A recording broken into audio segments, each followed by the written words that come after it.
Welcome back to our CEO Talks with Colin and I. Hi, Colin. Hey, hi. Today we have the pleasure and the honor to have with us Daniela.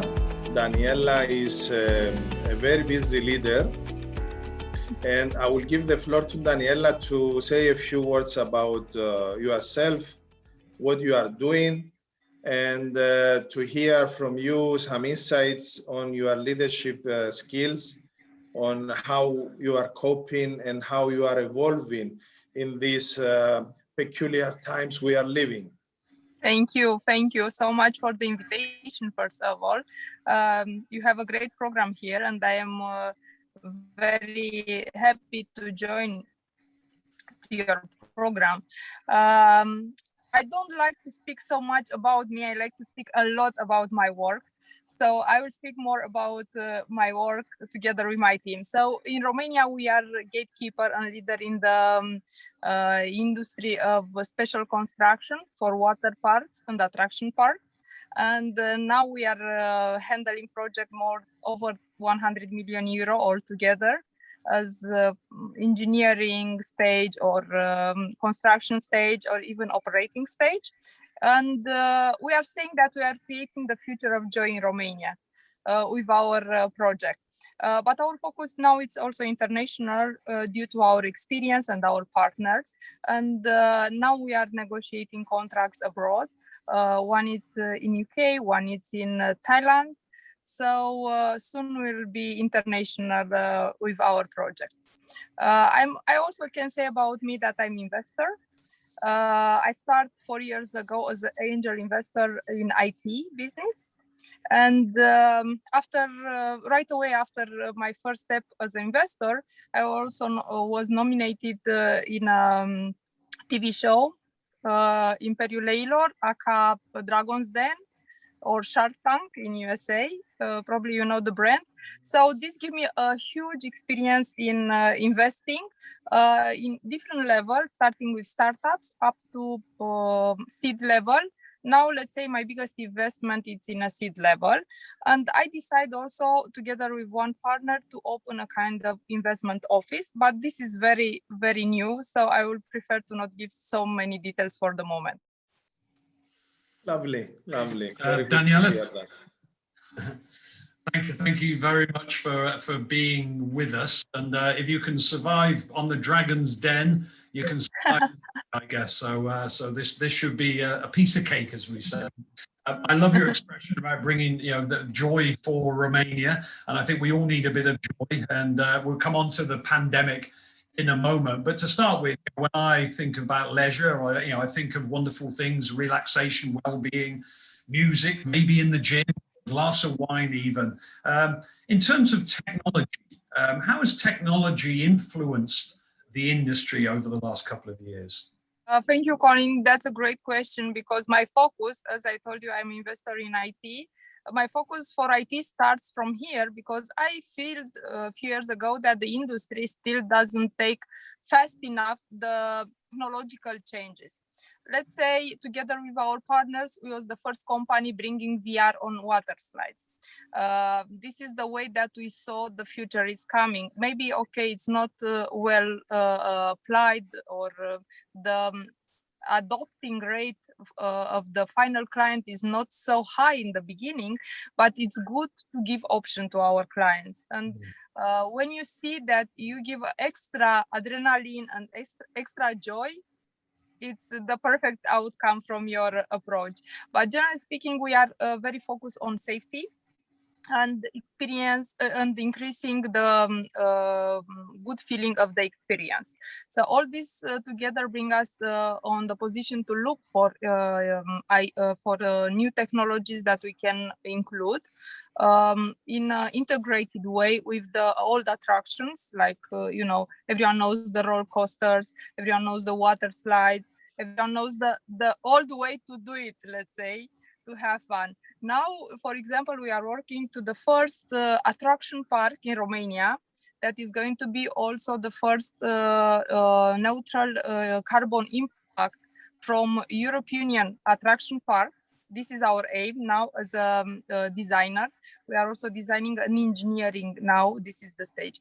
So we said what we can bring, let's say, top of technology that can make people's life more beautiful, more easy, having good time, good quality time, but in the same time to consider the requirements and the requirements, I could say, of the nature, because this park is in the middle of a forest. So we didn't want to give up to any, not any tree, to any piece of grass. We don't want to touch nothing from the nature. More than this, we want to improve all the infrastructure, natural infrastructure. So all this brings us to the idea that we have to include. Let's say if a few years ago, it was like, it would be nice to include some technology.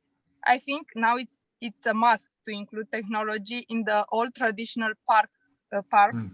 Any type of parks, like attraction, even the festivals places, it has to be more equipped in order first to save energy, because it's well known that in our industry, the machines, all the or the technologies included are very high consumer of electrical energy.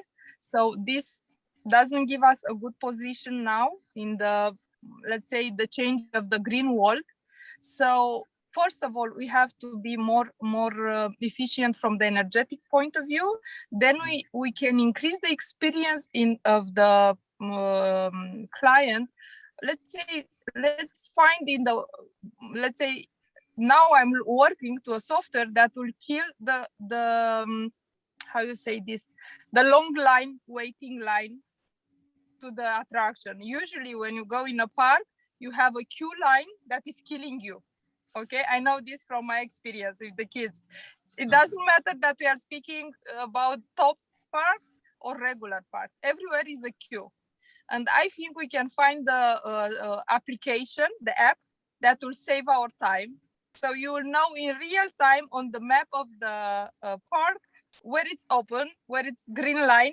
So you can go there easily to not waste time, or to go, I don't know, 3,000 meters and then to find out that it's a 3-line queue waiting line. So this is the way that technology can improve the experience. First of all, safety and experience of the client, of the consumer, but to not forget the green side of our business. So we should be more green.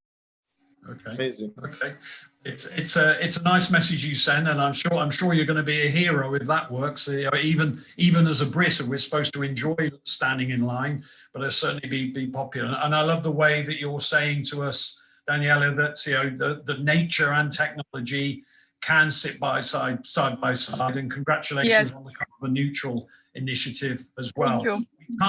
We can't have this interview without mentioning, the pandemic, COVID-19, and I'm just really curious, because I think before that, I think in Romania there was quite a strong desire to be physically fit in many cases, but as we've gone through the pandemic, we've realised about mental health as well. How is in terms of the industry, how has this pandemic affected the industry, and what has the industry learned, do you think, through this period?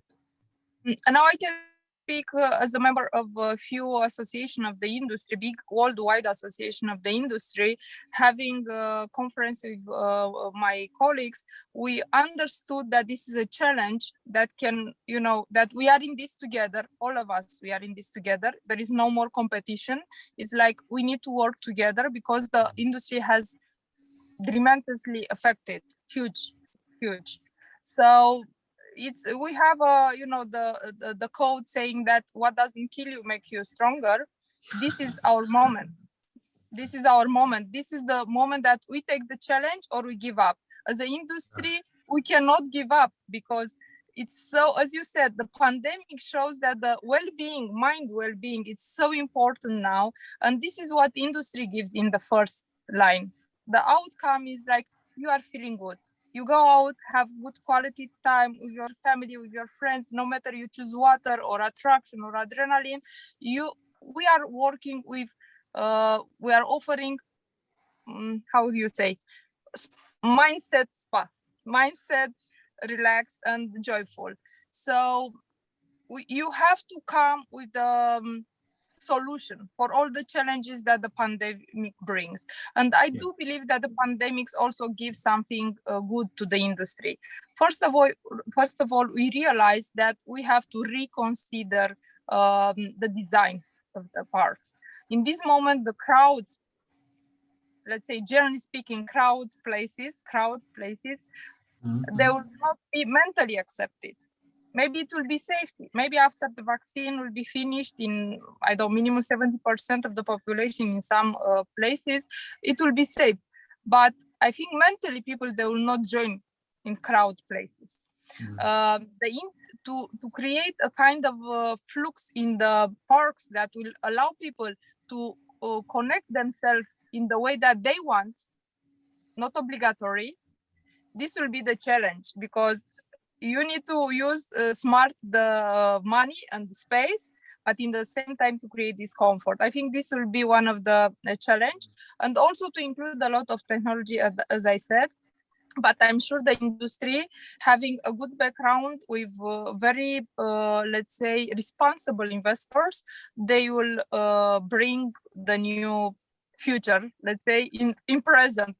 There was plans for something like this, but everything has been, upgraded with 10 years, I think, with this pandemic situation. So now is the moment to do the change.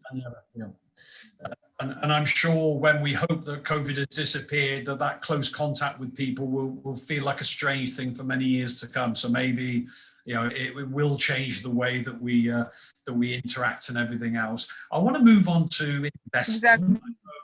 I know I'm going to probably say the word notorious. You're a notorious avid investor, always looking at opportunities, and I know you enjoy the pioneering world out there, and having the courage to create those things. What's your focus now? Has it changed in terms of your investment through this period?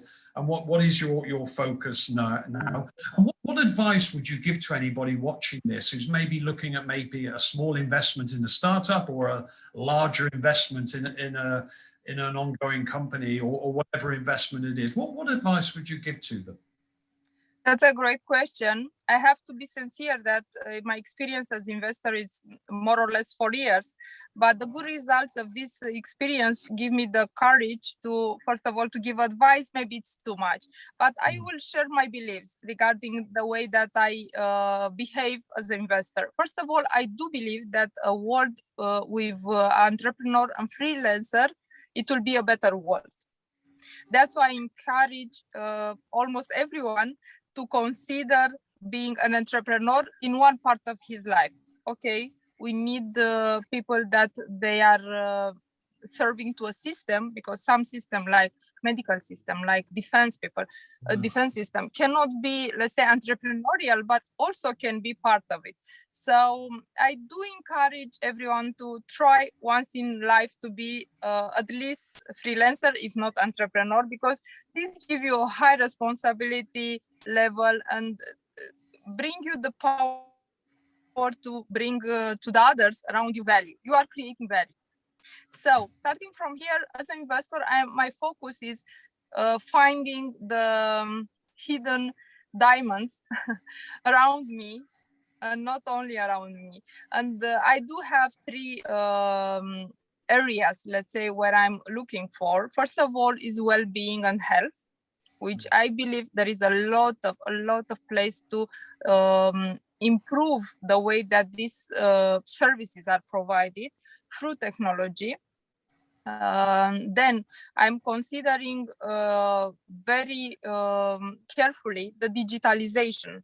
First of all, the digitalization of the institution around us, and then the digitalization of the companies. All the digitalization services, I think they will be in top in the next 5 years. Every CEO is considering that let's say he feels sorry he didn't do it before, and now he's acting to do it. So all this bring to my focus. And third, I'm also very, my first investment, it was in a disruptive cloud, I would say that time.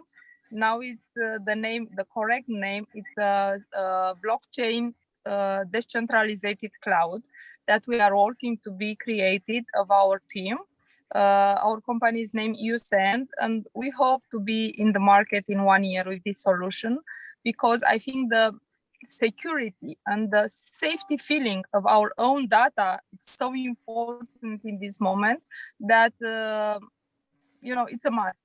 We are considering to open this application to B2C. We built it in the beginning for B2B, but we realized that B2C inquiry and the need of the market is so high, and we hope to be the right solution, at least for many of us around the world. Okay. It's interesting listening to you, because I'm kind of listening between the lines as well there. And I'm going to ask you another question on this in terms of advice, because correct me if I'm wrong, but your investment, when you make an investment, your first thought is not necessarily the return on your investment. It's having the passion for what you're investing in is the priority, and the consequences of that will probably be you'll make a little bit of money out of it. Is that correct? I think you read me well. Yes. Okay. So it's good advice for people, isn't it? Don't invest in something you believe in. Yeah. I would advise three let's say three stages, three phases to invest. First, you need to feel, as I'm saying, that it's let's say give you passion, give you fire in your body, the business. But then you have to be a little bit practical and to understand if the business has a structure and the future and the management team that can provide the results. But when I'm signing the investment, I'm totally pragmatic, and I'm looking to the numbers and the potential of the numbers. So all these three combined give me a good position in investments. Okay. It's good advice. It's good advice. Colin, having the passion first brings also the return of investment. Very true. Yeah. And it's good for good life also to feel passionate about what you are doing. At least, even if there is no return of investment, you enjoy what you are doing, which is very, very important. Bravo. You are right. Yeah, true. Mamas, you're sounding like a Greek philosopher there. So Daniela, final thing, going back to the well-being, because it's all very well for us to say, hey, everybody, you should have this work-life balance. You should do this. You should spend time with your children, quality time. But of course, in this crazy world where we've forgotten which time we start the work and finish the work with the work from home, and everybody saying, well, I don't have time. How do we sort of recreate? How do we really sort of encourage people to create that work-life balance out there? And what advice would you give to business leaders or any individual in really starting that process? And then I'm going to ask you, Mamas, as a business owner yourself, is how do you within an organization encourage your people? But Daniela, give us your thoughts. How we're kind of it's this recalibrating our lives a little bit. How are we going to do this? For me, it's easy to give you a good advice, and it's not good because I'm giving the advice. It's good because the power of water. The benefit of the water is well known. So in the beginnings, more than 20 years ago, we start by being a pool builder.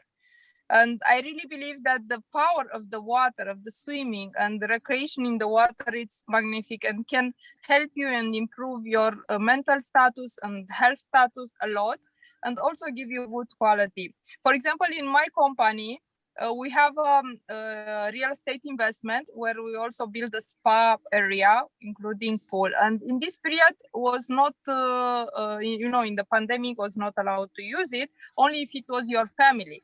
And, I moved from the company name, the investment, to the family name, so I can give the chance to my team. They can go, end of the week, one day, one family there, so they still can enjoy this. Just because I realized that, this was not in out of the line of the rules. It was according to the rules, and I did the effort to do this financial movement just because I really believe it's very good for the generally for the people around me, and then it was very good for the company as well. So starting from this example, my advice is to look for good quality time, at least few hours per week, to find the right place, even if it's a water park or a spa, well-being center, attraction park later on, or go to the nature. But enjoy real time, good time, connected people and nature. Wonderful. You actually reminded me of something a couple of days ago.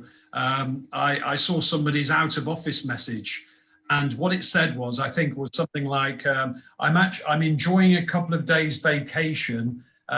If I'll be back on Monday. If you need me urgently, here's my mobile. And I thought, what a wonderful way to tell people, hey, look, I do need this time. I do need vacation, rather than the traditional out of office message, which people think, that's okay, I'll call them anyway. And I spoke to the person when they got back, and they said they didn't get one single phone call, and the emails were 50% less than they normally would. So I'm throwing in. That's nice. So Mamas, yeah, it's a great. I'm going to use it definitely. Yes. So Mamas, to you, your team, your team is partly working remotely, etc. In different environments. How are you sort of managing, making sure that their spirit and motivation, but their mental and physical well-being is being maintained? Indeed, Colin, is not that easy. Is not the best time we are living. However, we are trying our best, and I'm sure with people and leaders like Daniela giving examples and leadership propositions as such, will also encourage us to take some ideas and move them further. I will start by saying an example of myself. During this period, I'm missing a lot my swimming sessions. I used to go, Daniela, swimming 3-4 times a week. Now I go swimming every time I get the chance to go swimming, and every time I find an open swimming pool, and I really enjoy it because it takes all the burden and all the stress out, and it fills with real energy. And indeed, water has very, very good ability and function over the human body. Since if we take it biologically, a few million years ago, we end up coming out of the sea. Moving now to our people, we do encourage on a weekly basis for them to have activities, Colin, and we have in their disposition online yoga sessions, online working out sessions, and now when the weather is even better, we encourage them to, the ones which they have bikes, they are going out together to the parks. So they are hanging around at least with some distance. And we found some hidden talents. Some people, they like doing hiking. Some others, they started swimming. Some others, they started doing the bike. Some others, they start liking a lot doing yoga and moving it to the spiritual way as well. And we are very happy to contribute in the well-being of our people, which we consider, especially for service companies like us, we are what our people are at the end of the day. Exactly. So well said.